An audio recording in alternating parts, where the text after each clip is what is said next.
Hello and welcome to my review of set 75331, the UCS Razor Crest. This is the UCS series. It comes with 6,187 pieces. It comes with 4 minifigures and 1 buildable blurg. Cutting into the box, we get these 2 amazing boxes here. This one has the number 1 on it. This one down here says 2. On the other side, with like the fireworks. And then for box number 2, we've got this. So very good looking boxes on the inside. And then if we cut into these, we're gonna find a bunch of number tags. I think it's like 30 or something. Okay, with that ancient review or intro from like August out of the way, we can move into the minifigures here. I'll start off with probably the coolest is Mando in his Durasteel Beskar alloy armor from like season 1 of The Mandalorian. Starting off with just the awesome details. We've got arm printing on both sides, pretty accurate. His torso and legs are not as interesting. They're the exact same that we saw in the original Razor Crest and the ATST Raider, but very accurate, very nice detailing, nice like tan body, and he's got a just simple blaster. He's got more accessories inside, but we'll get to those a lot later in the review. And he's got this nice helmet that was new, or the print was new for the time, really upgraded the helmet and took us out of the like slop helmet era, where he had like the sort of derpy look. But I'm sure you guys know what I'm talking about. Finally, he comes with a hairpiece in this set, and you can take it off, put the hairpiece on, and yeah, this is like one of the only sets that comes with Mando's hairpiece. Let him take off the helmet. Yeah, I'm not quite sure why this version of Mando specifically needed to have the hairpiece, but like, yeah, first UCS set for the show, so I guess it makes sense. Next on our list here, we have Grogu in this awesome pod design. Having a hard time getting the camera to focus.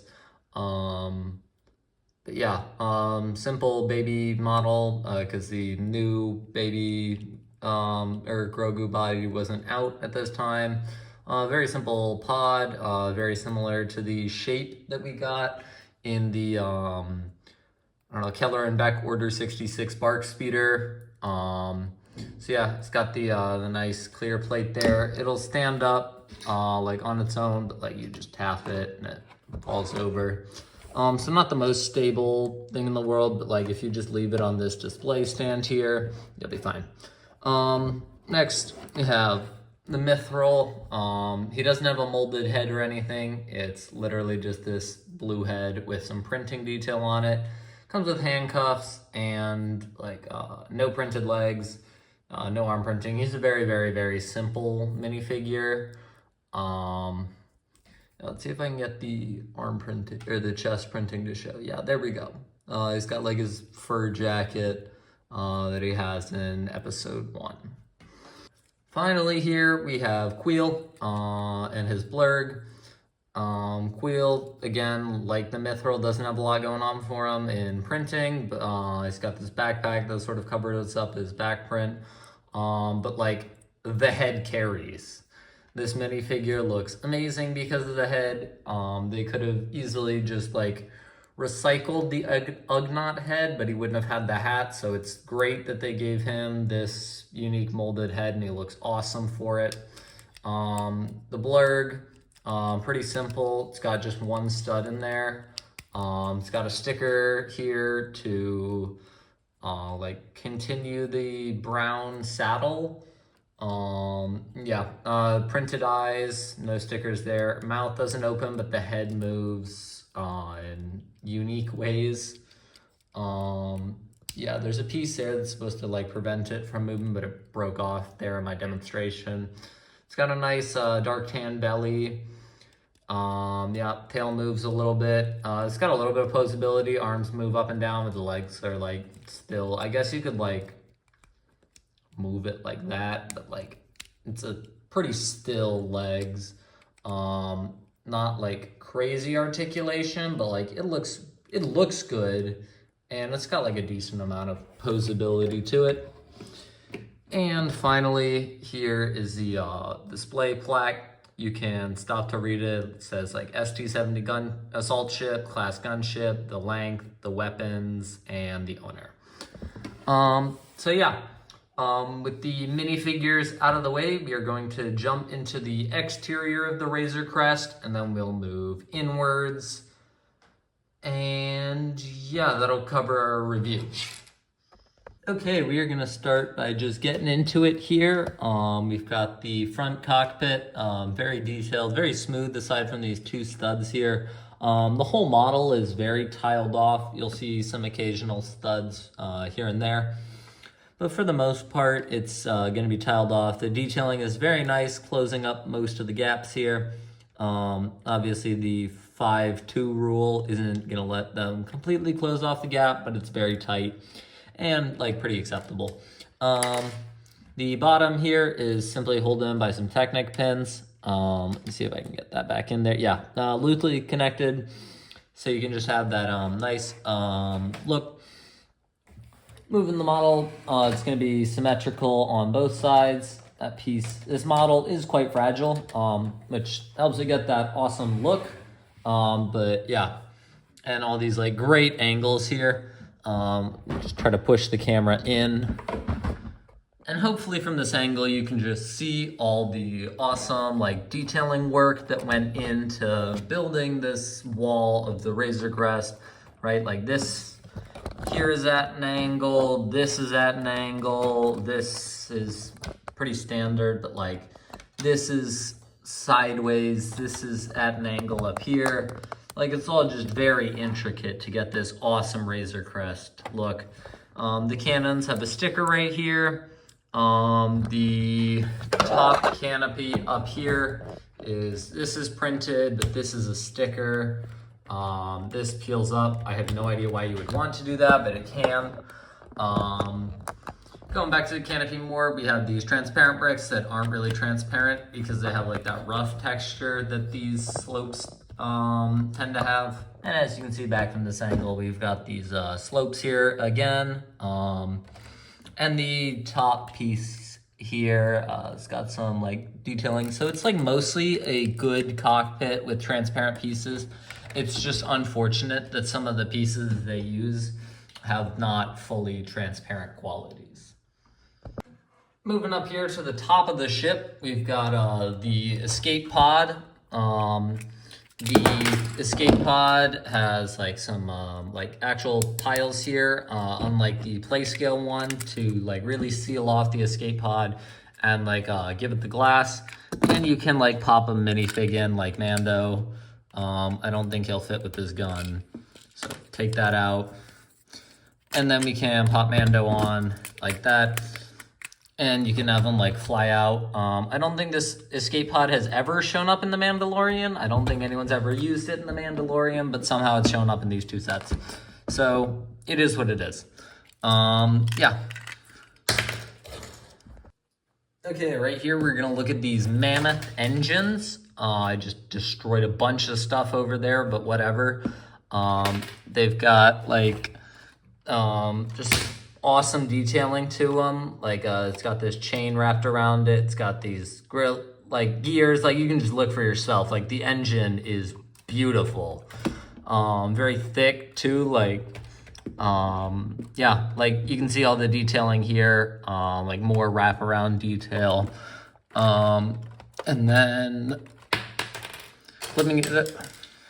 Okay, I've put the engine back together, and you can just see the detail on it, like the black cone surrounded just by all these parts, just to give it like that awesome detail. It's got this chain around here, and you can just see like the quality that goes into these sets. Finally, we're gonna push our way along the top.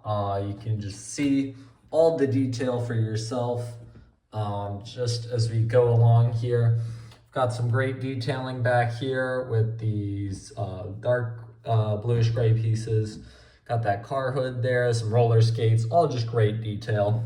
Got this lower angle of the back section here. This whole piece is just connected by like 2 simple clips, so it comes off very easily. Snaps on also very easily. You can see this red light here. It's not green on the other side. It is red on the other side. And yeah, like not a whole lot of detail, just like large panels, but you're not really gonna see it much because like if it's like below your eye level, the engine is going to cover your view of it. And then we can just see like this giant like brick built wall that might be upside down. I'm not sure. Yeah, the whole thing's built upside down. Just to sort of like complete that like look and shape of the back of the Razor Crest. And then finally, it's got this ramp here that comes down and opens up. The mechanism for it is super cool with like these bazookas. It just like make a real piston for it that just like the whole thing just comes together to make like an awesome sequence to open the door. Like super satisfying, like awesome boarding ramp. And then yeah, if we pull this back, you can see the detail that goes on up here. Just more shaping, beautiful detailing. Like the whole set is amazing. And then yeah, coming back here, I forgot to mention the landing gear is great. Got these like they're like, I don't even know what you call them, if these are pistons or if they're like stabilizers. They're just part of the landing gear. Awesome detailing. Got some landing gear up here that looks slightly different. None of it's retractable, but it does look awesome. Last concern is you can clearly see in this video that is dark gray and that is light gray. The grays do not match. Yellow looks better, but like that is not the same color. It looks bad in the video, it looks bad in person. That is not the same color. It's got the same problem up here. The like chipping in the white looks a lot better than like the brick built chipping. Like definitely like the sticker detailing. Would have been better if it was printed, so we don't have that. But yeah. Okay, to start our review of the interior, we are going to start up here in the cockpit. You can just see that there is just so many buttons in there and just printed control panels. It's awesome. I don't know if any of them are unique, but like just the level of printed control panels that are in there is awesome. You see we've got 3 chairs in here. You can put like Mando and like the Mithril in there. You could also see like Grogu in this chair. You can put Grief Karga in there. Like you can put like a number of minifigures in here. And then even better is that they have this detail here. It's like a simple, I think it was like a laser bolt for like Nexo Knights, like Aaron's crossbow. But here it's very clearly the hyperdrive stick with the ball on top that Grogu loves to play with in the show. So that is definitely like a cool detail there. Moving on, we can take this whole section out to examine it. The door opens and closes here. Got a space here for the ladder. As you can see, we put this in. There's a nice ladder that goes straight down there. Makes the whole build feel very connected. And then, as I said before, we have the Mandalorian sniper rifle here. And then we have Frog Lady's eggs, which are white instead of orange for some reason, but we'll roll with it. And yeah, that's the whole like cockpit area there for the Razor Crest. And then, yeah, for the rest of the interior, we're going to need to take off this followed by this piece and this piece. And you can just put them off to the side. Starting off on the left side if you're looking at it from the front, or right side if you're looking at it from the way you fly the ship, we have the weapons locker. Here, the top sticker here says baby on board. I'll see if I can get that into focus, but it's in Orabesh. It says baby on board with Grogu's head. So that looks nice. And then you can open these doors here to reveal a plethora of weapons for Mando to hold. Like, you can put them in his hand and stuff. I'll just leave it out of the way here. As you can see, take off this, and we've got some crates here. The first crate we have here comes with a bowl on top, and I mean, just look at this. You can already tell what's inside. It's thermal detonators. And underneath it, it's the same crate, it's thermal detonators. We don't see anything else in this crate. The other crate here comes with like Grogu's like blue cookie, I think. And then inside are just some normal gray electro binoculars. We've seen these pieces thousands of times across many, many years. Not in white like some sets do, but yeah, this one's great. Next up in the corner here, we have Boba Fett's armor. It is the weird accurate to nothing armor where it's got like the repainted fit but with the wrong color, which is just super weird. I hate that it knocked off there because this is super hard to get your hands into and put everything back in the way you found it. Yeah, super difficult to get in there. Definitely should have been like the weathered version that came with like Cobb Vanth. The backpack is fine, it's just the helmet's weird. It's got a backpack down there. And yeah, that's pretty much it for that side of the Razor Crest. Like, I think you can like poke the camera in to sort of see a little bit deeper. You've got like 2 guns and a control panel there, but not a whole lot going on. We've got this battery droid sort of thing here. It's not a gonk droid. I'm not entirely sure what it is, but it's also like pretty hard to get in and out of there. The wire makes it so that it like moves about, so it's just at an angle there. Next, we sort of got like the entrance area. It's got like 2 boarding ramps. They're the same on both sides.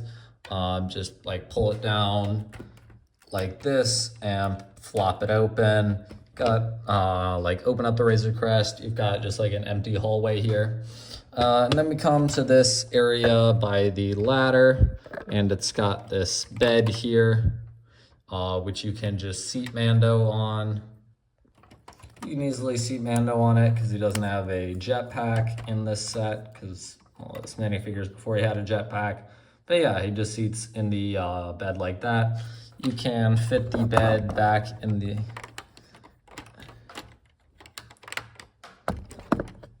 Yeah, you can see there, he just fits in the bed nicely. And then if we just take the bed back out for a second, you see that it's got this nice rare red whip piece that only comes in a couple of sets. This one is being used as a wire. Coming over to the other side of the Razor Crest, we can see this light here that's actually on both sides of the Razor Crest. Yeah, you can see that we've got the like carbon freezing tube there, and I'm pretty sure there's another gun in there. Yeah, there you go, you can see it. It comes with 2 carbonite bricks with clips. We've got a roadie in here, and the I'm pretty sure it's the guy that wants to join the Bounty Hunters Guild in like episode like I want to say 6 of season 1, and then Mando ends up like but like I don't know, he ends up at Terra Mando and stuff, like, yeah, it's season 1, episode 6.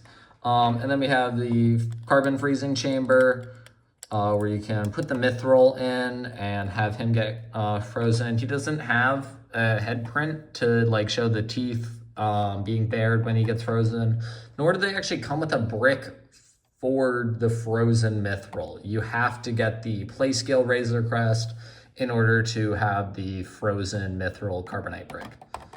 But yeah, if you want to see that, you can go check out my review of the Playscale Razor Crest, which you can just find on my channel. Yeah, that's a lot of the interior. You can see that it's got like a very tiled off bottom throughout the build. We're gonna finish off our sweep of the interior by just like opening the cargo bay here, and you can just see straight through.